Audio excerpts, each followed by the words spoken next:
নমস্কাৰ আৰু তুলি দিলোঁ তোমালোক এইবোৰ মাটি আমাৰ মানে অসমত পূৰা খালী গৈছে এইবোৰ কিবা ব্যৱস্থা কৰিব পাৰে মানে এইবিলাক চাওঁ চৰকাৰে ধুনীয়া ঘৰ মাটি পূৰা হাজাৰ হাজাৰ বিঘা মাছ পালিব পাৰে পুখুৰী বনাই নহ'লে মানে নানা ধৰণৰ মানে ইয়াতে উপাৰ্জনৰ পথ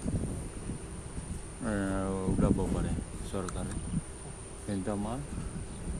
কোনো মাথাত মানে নাহে এইবোৰ ডাঙৰ মানুহৰ মানে পঢ়ি শুনিও স্কুলত কলেজত ইউনিভাৰ্চিটিত এইবোৰ আমি একো কৰিব নোৱাৰোঁ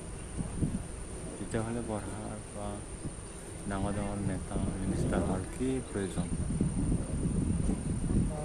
চাওঁ সেইবিলাক মাটি ধুনীয়া ঘৰ